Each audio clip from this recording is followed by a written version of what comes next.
véspera do sábado, chegou José de Arimateia, senador, honrado, que também esperava o reino de Deus, e ousadamente foi a Pilatos e pediu o corpo de Jesus. E Pilatos se maravilhou de que já estivesse morto, e chamando o centurião, perguntou-lhe se já havia muito que tinha morrido. 45.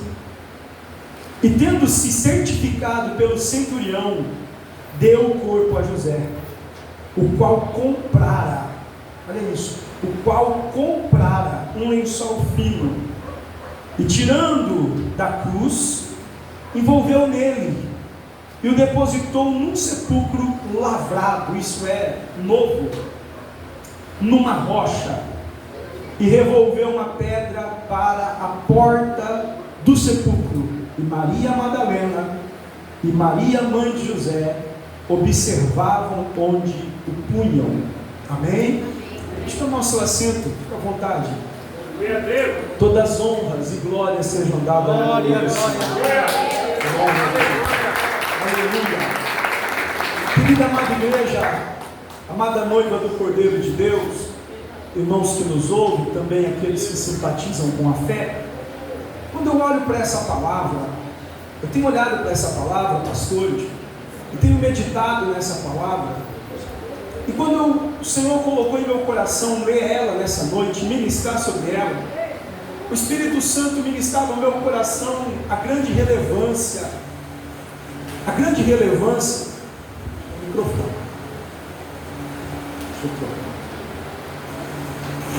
A grande relevância que há nesse texto bíblico. Uma vez que nós vamos encontrar passagens bíblicas no Novo Testamento, tanto nos evangelhos sinóticos, como também no evangelho de João, que algumas dessas passagens, elas são comentadas, ou elas são escritas, elas são deixadas, por um evangelista ou por outro, e às vezes não se encontra nos quatro evangelistas, nos quatro evangelhos, como a passagem da mulher samaritana do poço de Jacó, apenas João relatou ela. A passagem da multiplicação dos pães, há um dos evangelhos que não denota ela, 3 outros denotam, mas essa passagem em que o corpo de Cristo, ou melhor, toda a paixão de Cristo, ou toda a crucificação, toda a ressurreição e até o sepultamento de Jesus, eles estão nos 4 evangelhos, porque há uma relevância muito importante dentro dessa mensagem e dentro dessa pregação. E também meditando nesse texto bíblico, que eu poderia ter lido ele em Mateus, poderia ter lido ele em Marcos, como li, ou Lucas, ou em João, mas aqui o Senhor colocou meu coração em Marcos. Quando eu leio esse texto, o Espírito Santo colocou uma pergunta ao meu coração, e a pergunta que o Espírito Santo ministrou ao meu coração é essa: quem investiria em um corpo morto? Quem investiria em um corpo morto? Só para ficar gravado no nosso coração, repita comigo: quem investiria? Em um corpo morto? Nós vamos ver. Para entender isso, eu pesquisei um pouco na Bíblia, e busquei pesquisar, e descobri na Bíblia que para sepultar o seu morto não é barato. Na Bíblia eu descobri isso. Para sepultar o seu morto não é barato. Quando eu olho para a Bíblia, até anotei algumas coisas. Gênesis 37, 28 vai nos deixar lá um relato. Eu não vou ler com a igreja agora para ganhar tempo, mas depois você pode ler. Quem quiser anotar, anota para ler depois. Gênesis 37, 28 vai nos mostrar Abraão. E quando Abraão ele vai sepultar Sara, sua esposa, ele vai comprar um campo, ele vai comprar uma rocha, como se fosse um rochedo e um campo. Esse campo, eu anotei aqui, para não falhar, é a caverna de Macpela. E ele vai pagar 400 ciclos de prata. Ele vai pagar 400 ciclos de prata. Quantos ciclos de prata, irmão? 400. E eu fui lá contar, é claro que deve haver alguma diferença, mas se a gente trazer isso para os nossos dias, vai dar mais ou menos 64 mil. Quer dizer, é caro para sepultar. Eu olhei também na história bíblica em Josué, no capítulo 24, verso 32. José, quando estava no Egito, ele fez o seu povo lhe prometer que os seus ossos não seriam sepultados no Egito. E ele disse assim: não permita que os meus ossos sejam sepultados no Egito, mas que eu seja sepultado na terra que nos prometeu o Senhor, a terra que Deus nos dará. E assim de fato José morreu, e cumpriram com isso, levaram os ossos de José. E a Bíblia nos mostra que quando José foi sepultado, ele foi sepultado em Siquém. Isso está lá em Josué 24, 32. Campo lá em Siquém que foi comprado por Jacó muito antes disso, por 100 peças de prata. E ali ele foi sepultado, foi pago por 100 peças de prata. E olha o contraste. A palavra de Deus, ela não tem contraste, mas algumas realidades existem contraste. Contraste da realidade. Quando José foi vendido para o Egito, vivo, jovem, ele estava vivo, ele era jovem, ele estava no seu pleno vigor, ele estava em sua plena força, em juventude. Ele foi vendido como escravo por 20 moedas de prata. Quantas moedas, irmãos? 20 moedas de prata. E para ser sepultado, compraram um campo de 100 peças de prata. Olha só, quando Jesus ele foi vendido e traído por Judas, Jesus estava em seu pleno vigor, 33 anos de idade, sua plena força, estava saudável, curando e operando milagres. Mas quando ele foi vendido por 30 moedas de prata. Quantas moedas, igreja? 30 moedas de prata. E o que eu descubro com isso? Eu descubro que o ser humano, eu descubro que é caro sepultar o seu morto, que muitas vezes dão mais valor a quando morreu, né? É mais caro para sepultar do que dá valor a quem está vivo, né? Venderam José por 20, venderam Jesus por 30, mas Abraão, para sepultar o seu morto, sua esposa Sara, teve que pagar 400 ciclos de prata, 64 mil mais ou menos, trazendo para os dias de hoje, para a nossa moeda. Diga para a pessoa que está do teu lado: é caro para sepultar o seu morto. Aonde Deus quer me levar nessa mensagem vai tomar um outro rumo, mas eu não posso perder a oportunidade de ministrar algo de Deus aqui nesse ponto para você, para depois voltar para o eixo da mensagem. É caro sepultar o seu morto, mas não deixe de sepultá-lo. É caro sepultar o seu morto, mas não deixe de sepultá-lo. Lembra quando Paulo vai dizer assim: quem me livrará do corpo dessa morte? Quem me livrará do corpo dessa morte? Paulo estava dizendo sobre uma antiga condenação, em que pegava uma pessoa que havia cometido crimes bárbaros, crimes terríveis, e colocava essa pessoa em um calabouço e amarrava nas costas dele uma pessoa morta, para que aquela pessoa morta, ela fosse matando a pessoa viva aos poucos.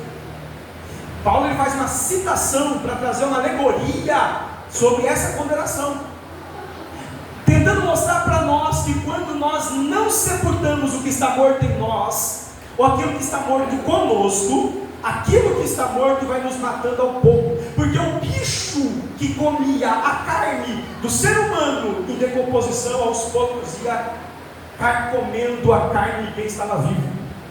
E quantas pessoas não estão morrendo ao pouco, porque ainda não conseguiram sepultar coisas que está carregando mortas consigo. Alguém entendeu o que Deus está falando? Eu vou repetir para ver se você entende. Quantas pessoas estão morrendo ao pouco porque não conseguem se desprender e pagar o preço de sepultar aquilo que ainda está morto, ou aquilo que já está morto em você? Ah, pastor, precisa ser mais claro. Um perdão que você ainda não conseguiu liberar, uma mágoa que você ainda carrega, que está leprando o seu corpo, quem sabe até mesmo palavras e ofensas que ficaram presas em você, que ainda te machuca, e Deus está dizendo: eu já te perdoei, já te purifiquei, já te levantei, enquanto você não sepultar este morto, você não consegue viver. Mas o Senhor está dizendo aqui nessa noite, ainda que o preço seja alto, pague o preço e sepulta o seu morto. Olha que contraste, 400 ciclos de prata para sepultar alguém que está morto. Vai lá Abraão e paga de forma justa por aquele campo, por aquela terra. E 20 moedas de prata por José, jovem. 30 moedas de prata por Jesus, vivo. E eu pergunto mais uma vez, eu volto ao eixo da mensagem, eu pergunto mais uma vez: quem investiria em um corpo morto? Quem investiria em um corpo morto? Vamos olhar para a Bíblia, Marcos capítulo 16, verso 42, aonde lemos a mensagem. A Bíblia vai mostrar algumas coisas sobre alguém, a qual eu quero falar aqui. A Bíblia fala assim: chegada a tarde, porquanto era o dia da preparação, isto é, a véspera do sábado, chegou José de Arimateia, senador, honrado. Primeira coisa que eu encontro neste José, que ele era um homem honrado, que também esperava o reino de Deus. Era um discípulo de Jesus, ainda que oculto por causa de suas influências. Ele era um discípulo de Jesus, ele seguia Jesus. A Bíblia fala: esperava o reino de Deus, e ousadamente foi a Pilatos e pediu o corpo de Jesus. E Pilatos se maravilhou de que já estivesse morto, e chamando o centurião, perguntou-lhe se já havia muito que tinha morrido. E tendo-se certificado pelo centurião, deu o corpo a José. Verso 46: o qual comprara, diga comigo, comprara. Quer dizer, ele investiu algo. Comprara um lençol fino, um lençol de valor. Ele comprou um lençol fino, tirando-o da cruz. A Bíblia não fala que tiraram e o deram, mas a Bíblia diz tirando da cruz. Quer dizer, ele vai lá, ele desprega o corpo de Jesus da cruz. Seus servos, ou ele mesmo, ou os que lhe acompanhavam, porque em outro texto vai dizer que o próprio Nicodemos participou disso também. Então eles tiraram o corpo de Jesus e empreenderam força, empreenderam trabalho, tiraram o corpo de Jesus, compraram um lençol fino para enrolar o corpo de Jesus, envolveram nele e o depositou no sepulcro lavrado. Lá em João, a mesma referência vai dizer que ele colocou em um sepulcro novo, a qual nenhuma ainda havia sido sepultado ali. Era costume às vezes sepultar o pai, o filho ou o neto no mesmo sepulcro, mas esse sepulcro nenhuma família havia colocado alguém. Quer dizer que era um sepulcro novo, e a símbolo daquilo que Abraão fez, quer dizer que ele teve que pagar um grande valor. Ele comprou o sepulcro para Jesus, e ele colocou Jesus ali naquele sepulcro. Escute essa ministração. Ontem, quando eu vi a oportunidade do presbítero Fábio, Deus me deu essa palavra aqui, nesse trecho. O Senhor colocou no meu coração quando ele leu o Salmos 23. Aleluia. Sobre todo mundo que é o Senhor como pastor, mas são poucos que querem a vara e o cajado do pastor. Jesus. Eu olho para essa passagem na Bíblia, e quando eu olho para essa passagem na Bíblia, vai ter um relato bíblico que diz que quando Jesus havia sido crucificado, os soldados, eles pegaram as vestes de Jesus para si em 4 partes. 4 partes pegaram as vestes, porque as vestes eram divididas em 4 partes. Havia cinto, havia um vestido. Mas quando chegou na parte da túnica, eles foram rasgar. Alguém diz: não rasga essa túnica não. Não se pode rasgar essa túnica, porque essa túnica ela é de grande valor. Porque ela é uma túnica inteiríssima. Nela não havia emenda. Quem me ouve, diga amém. Amém. Não havia emenda nela. Aleluia. Porque ela era inteiríssima. E quando eu fui olhar para isso, quando eu fui pesquisar isso, eu descobri que essa túnica ela era difícil de ser feita. Precisava de muita habilidade, precisava de muito profissionalismo para conseguir fazer uma túnica inteiríssima. Ela tinha um grande valor, não é uma túnica qualquer. Por isso os soldados disseram: não rasga a túnica, mas lança sortes. E aí vai se cumprir o que dizem Salmos: sobre as minhas túnicas lançaram sorte. Eles vão lançar sorte para ver quem que ficava com a túnica. Primeiro, porque eles podiam usá-la. Segundo, porque eles podiam vender, e através daquela túnica eles iam levantar um valor financeiro. Só que quando eu olho para essa passagem, queridos, eu vejo que eles queriam a túnica. mas ninguém queria a cruz. Eles queriam a túnica, mas ninguém queria a coroa de espinho. Eles queriam a túnica, mas ninguém, com exceção de um, ninguém queria o corpo de Jesus que estava morto na cruz. Quantas pessoas aqui Deus divide, aqui Deus separa aqueles que vêm em busca da túnica, aqueles que vêm em busca do que a túnica pode fornecer financeiramente, aqueles que vêm por um toque na túnica, porque nessa túnica tocaram e receberam cura, aqueles que vêm para tocar na túnica porque sabem que ele é um Rabboni, um mestre, quem está perto do mestre, tocar na túnica tem privilégios. Aquele separa quem só quer o que Jesus pode dar, daqueles que querem a cruz de Jesus, daqueles que querem os espinhos, daqueles que querem o corpo de Cristo mutilado, daqueles que querem o corpo de Cristo moído, porque o castigo que nos traz a paz estava sobre este corpo, e por essas pisaduras podemos ser sarados. O culto de Santa Ceia, querida igreja, eu me lembro quando mais jovem, dirigindo uma igreja, um pastor me deu um conselho dizendo assim: faça o culto de Santa Ceia rápido, porque os visitantes não gostam muito do culto de Santa Ceia, eles ficam um pouco perdidos porque não podem participar. Eu não entendi aquilo. O Espírito Santo diz: não é todo conselho que você tem que seguir. Não esconda o corpo, não esconda o Cristo crucificado. Ainda que alguém não entenda, ainda que alguém se sinta um pouco perdido no culto de ceia, faça e ensine, porque muitos só querem túnicas, mas o Senhor nessa noite está buscando aqueles que ainda querem a cruz, aqueles que ainda querem os espinhos, e mais do que isso, mais do que cruz, mais do que espinho, aqueles que ainda querem o corpo do Mestre, ainda aqueles que querem a comunhão. Há muitos que querem túnica, mas eu não vi ninguém disputar coroa, eu não vi ninguém disputar cruz, porque cruz fala de sacrifício, espinhos fala de dor, o corpo fala da mutilação. Mas o Senhor me mostra um homem na Bíblia, a qual os 4 evangelhos vão dar destaque a ele, porque é relevante essa palavra, tem coerência bíblica. Um homem chamado José. José significa raiz, aquele que acrescenta. Deus ainda acrescenta.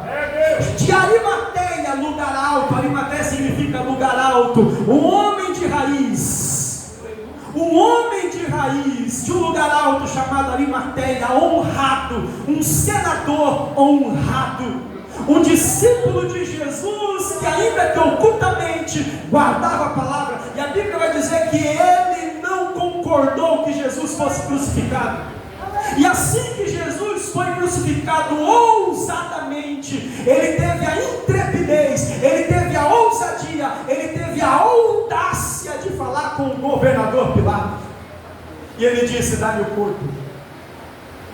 Que corpo que você quer? Dai-me o corpo de Jesus que já morreu. Eu faço a pergunta de novo: quem investiria em um corpo morto? Mas aquele homem, ele vai dizer: dai-me o corpo daquele que está morto, chamado Jesus de Nazaré. Ele já não pode levantar a mão para curar, mas eu ainda quero o corpo. Ele já não pode falar os seus sermões, ele está morto, mas ainda quero o corpo. Ele está limitado agora, é um momento, é um instante, mas eu ainda quero o corpo. A maioria virou as costas, os 10 leprosos curados não estavam lá, os discípulos, muitos deles fugiram, a multidão dizia: crucifique-o, mas José de Arimateia dizia: dai-me o corpo, dai-me o corpo. Eu anotei algo importante aqui: precisamos investir no corpo que disseram que já cheira mal. Precisamos investir no corpo que disseram já cheira mal, porque é nesse momento que Deus traz a vida e ressurge a sua igreja. Isso é profético, irmão. O próprio Jesus, quando ele chega lá no sepulcro de Lázaro, ele nos ensinou isso. Ele disse assim: tirai a pedra. Alguém disse: já cheira mal, mas Jesus disse: que creres, verás a glória de Deus. Jesus nessa noite, ele está me ensinando algo valioso. Ele está dizendo: igreja, profetas da última hora, o ano de 2026, quem sabe a primeira Santa Ceia desta igreja, estamos para cear, e o Senhor está nos ensinando: esse tempo, esse ano, pode ser, eu creio, um ano de um grande grande divisor de águas, de grandes milagres, restaurações, vidas que vão ressurgir dentre os mortos, vidas que vão ser restauradas. O Senhor devolverá a esperança, mas para isso nós temos que ter a mentalidade e a visão de José de Arimateia, a audácia, a ousadia de investir no corpo morto. Oh, sabe por que eu estou aqui? Sabe por que estás aqui, presbítero Fábio? Eu vou profetizar aqui. Sabe por que estás aqui, pastor Márcio? Sabe por que estás aqui, pastor Décio? Porque o nosso Deus, Ele ainda investe em corpo morto.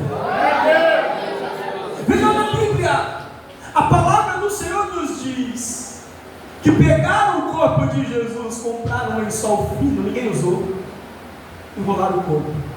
Compraram um sepulcro novo, ninguém usou, e colocaram um corpo, e colocaram uma pedra, moveram uma pedra e colocaram lá.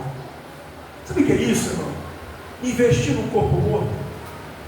Existe um livro que ele se chama Entre o Punhal e a Cruz. Talvez eu me esqueça de algum nome importante, mas eu vou recitar para os irmãos. Entre o Punhal e a Cruz. Existe até um filme que foi feito a partir dessa história e desse livro. Diga comigo, Entre o Punhal e a Cruz. Procura lá e lê, vai valer a pena. Que ele é sobre um jovem, deixa eu ver se eu encontrei aqui alguma coisa anotada sobre ele aqui. David Wilkerson, um pastor que veio da Pensilvânia pregar em Nova York. Em Nova York ele vai encontrar um jovem, um moço chamado Nick Cruz. Nick Cruz, ele era um gangster de uma gangue, chefe de uma gangue, que vendiam drogas, plantavam horror, espancavam pessoas, entravam em brigas de gangue, terrível. E esse pastor David, ele vai pregar para Nick Cruz. Ele vai lá nas ruas de Nova York, ele sai do interior, uma cidade pequena, e vai pregar nas ruas de Nova York, e ele encontra Nick, e ele começa a dizer para Nick Cruz: Jesus te ama, Jesus te ama. A primeira vez que ele disse isso para ele, Nick, ninguém tinha audácia de falar isso para ele, ninguém tinha audácia de evangelizar ele, foi lá e evangelizou Nick. A primeira vez ele o ameaçou, a segunda vez ele o espancou o pastor, bateu no pastor. A terceira vez ele disse assim para o pastor: se eu pudesse eu te matava. Quer dizer, se eu pudesse eu te matava. O pastor olhou para ele assim e disse assim: ainda que você repartisse o meu corpo em 1000 pedaços, cada pedaço do meu corpo diria para você: Jesus te ama.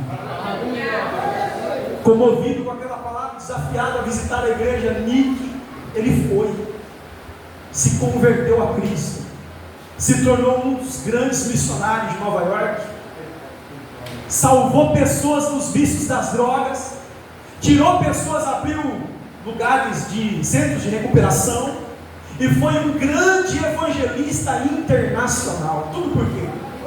Um pastor investiu no corpo morto. Existe uma história sobre Thomas Edison. Quem conhece Thomas Edison aqui? A história de Thomas Edison, o homem que inventou a lâmpada. Um dia Thomas Edison, criança, isso é fato, ele vai chegar em casa com uma carta na mão e vai entregar à sua mãe. Uma carta na mão. Que essa carta foi dada por os professores, diretores da sua escola. Porque Thomas Edison, ele era muito atrasado na escola. Ele era muito lento, muito distraído. E nessa carta, alguém escreveu na carta, presbítero Fábio, que ele era incapaz de aprender. Ele não podia aprender. Escreveram lá: esse menino não pode aprender, não o traga mais à escola, que não vamos aceitá-lo. Quando a mãe pegou a carta da mão do menino, que ainda não sabia ler, ela olhou, ela deveria ler para o menino, ela não teve coragem de ler aquilo para o seu filho. Sabe o que ela falou para o seu filho? Ela disse assim: esse menino é tão especial, ele é tão capaz, é uma joia tão preciosa, que nós não temos como ensiná-lo, por isso o ensine você mesmo. Foi isso que a mãe leu para Thomas Edison. E Thomas Edison dali estudou mais de 1000 patentes. A história diz que ele recebeu.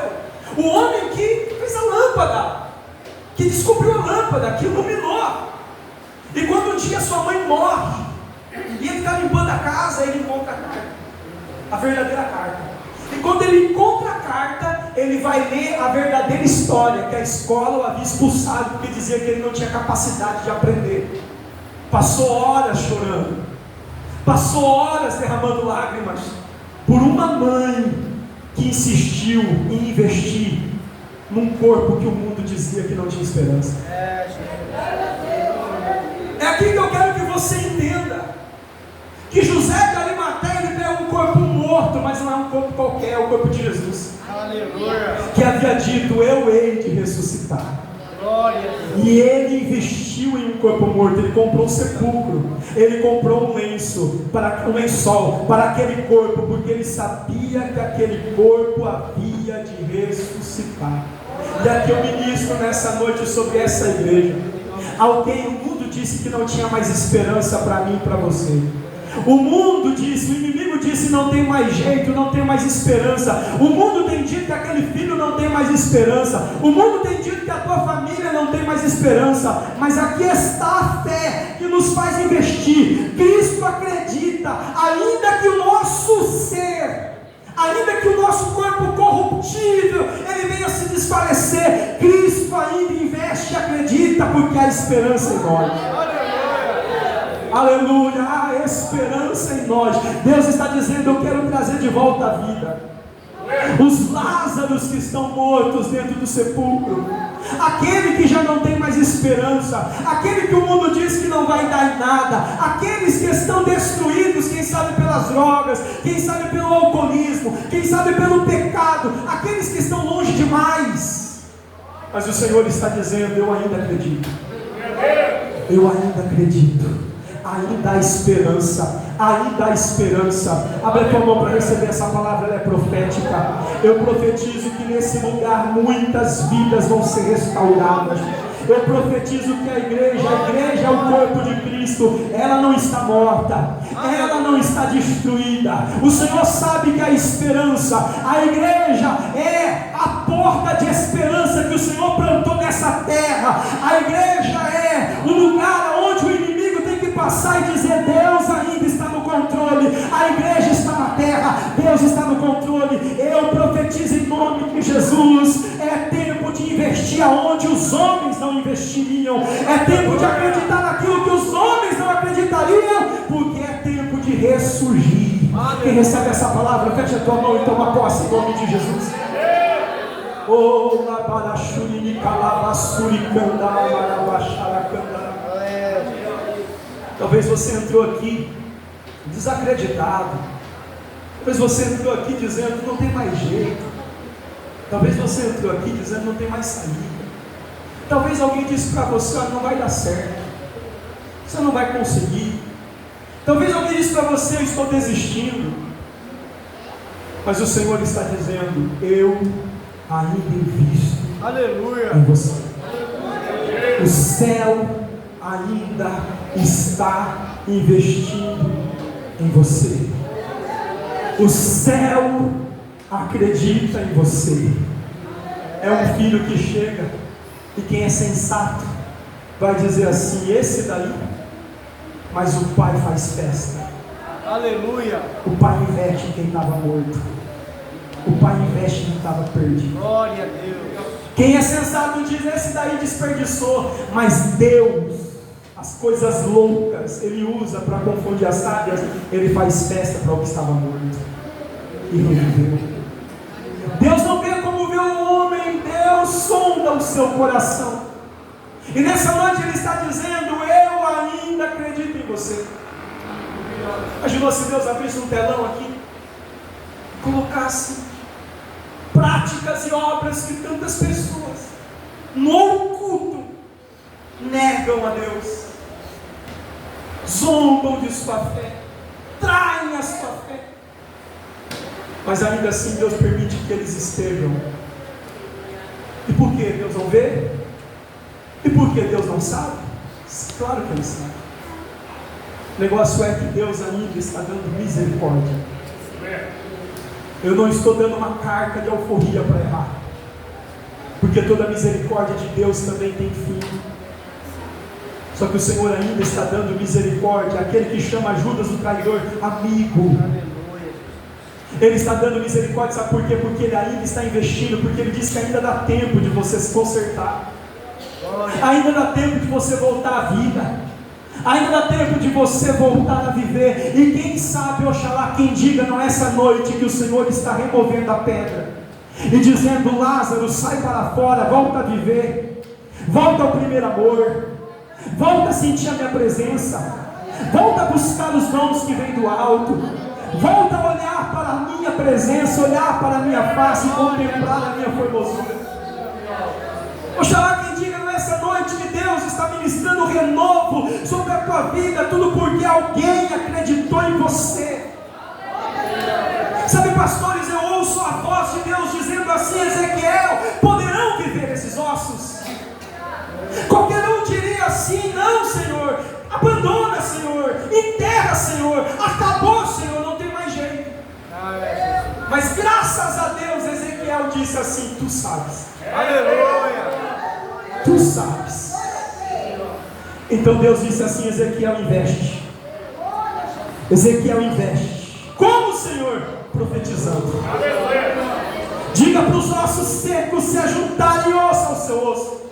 Diga que apareça nervos e carnes. Investe tempo, investe palavra, investe com fé, para que esses ossos mortos possam viver a vida. Deus está dizendo, igreja, profetas da última hora, esse é o tempo de investir no corpo morto. Aleluia! Porque o corpo que parece estar morto, na verdade ele está repousando, mas daqui a pouco Deus vai despertá-lo. Daqui a pouco Deus vai despertá-lo. Daqui a pouco Deus vai despertá-lo. É por isso que esse crente que entrou aqui nessa noite, que todo mundo pensava que não tinha mais jeito, que estava tão frio, que estava tão parado, que estava tão estagnado, é por isso que Deus ainda segura na mão dele, porque existe um leão adormecido aí dentro. Existe um leão adormecido aí dentro. Não, você não entendeu, eu vou dizer de novo: existe um leão de Deus adormecido aí dentro. E daqui a pouquinho, esse leão ele vai se despertar. E quando ele se despertar, meu irmão, eu profetizo em nome de Jesus, centros de macumba deste bairro, dessa cidade, vão se transformar em pontos de pregação. Pequenas de drogas vão se transformar em lugares de estudos da Bíblia. Pessoas vão se converter e vão se transformar. Sabe por quê? Porque não desistiram deste corpo, não desistiram dessa vida, investiram nele, acreditaram nele, ainda fraco, ainda que estivesse parado, estagnado. Deus investiu, e por isso nessa noite é noite de se despertar, é noite de se levantar. Levanta a tua mão direita, repousa no ombro da pessoa que está do teu lado, chacoalha ela com carinho e diz para ela: esse é o tempo de se despertar, de voltar à vida, porque essa igreja, ela é um lugar que investe aonde o mundo não consegue investir. Quem acredita nessa palavra, joga a mão para cima e dá um grito de glórias a Deus. Aleluia! Quero convidar a igreja para estar de pé na presença do Senhor.